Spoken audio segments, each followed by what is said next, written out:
தமிழ் நூலக தொலைக்காட்சிக்குள் உங்களை அன்புடன் வரவேற்கின்றோம்.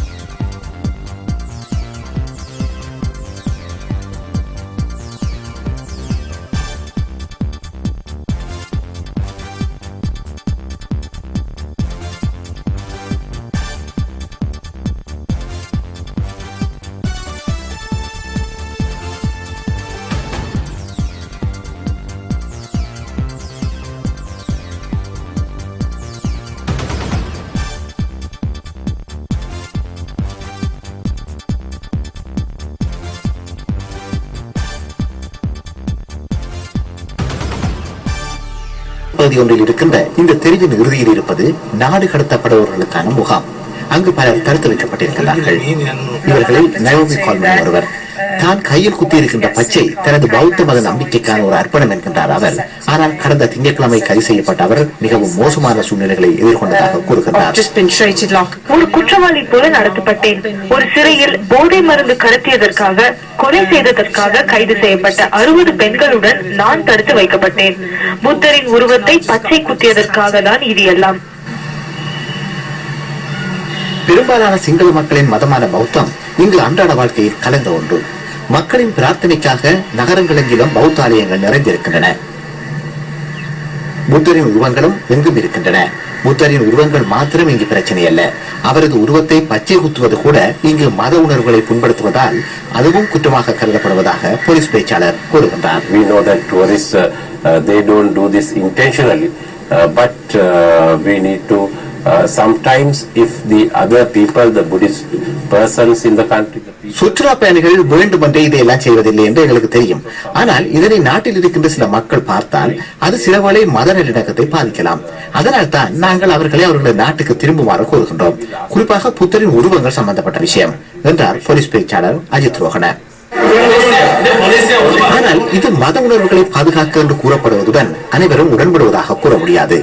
கடந்த புதனன்று ஒரு அரசாங்க கட்டிடத்துக்குள் பலவந்தமாக நுழைந்த கடும்போக்கு பிக்குமார் அங்கு முஸ்லிம்களுடன் மிக நெருக்கமாக இருந்ததாக கூறப்படும் ஒரு மிதவாத பிக்குவை தேடியிருக்கின்றார்கள். இப்படியான பௌத்தர்கள் பல சிறுபான்மை குழுக்கள் மீது தாக்குதல் நடத்திய இது நடந்திருக்கின்றது.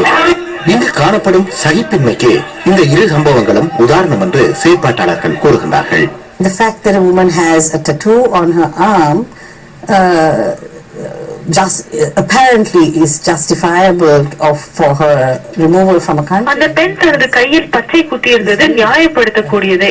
அதற்காக அவரை நாட்டிலிருந்து வெளியேற்றுவதை ஏற்க முடியாது. இதன் மூலம் எப்படியான செய்தியை நாம் வெளி உலகுக்கு கூறுகிறோம்?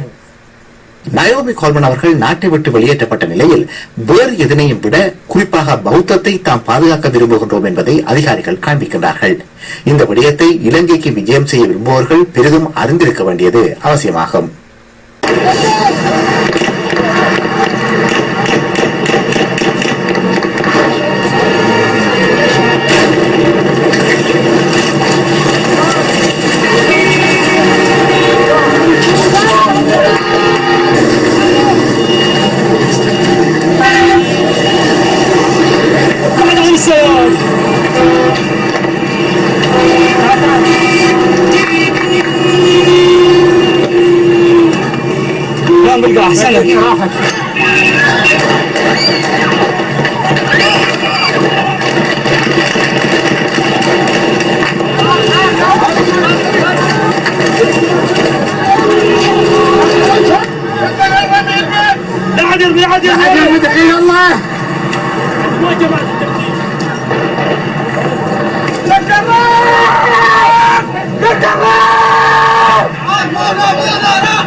حيا بين الوقت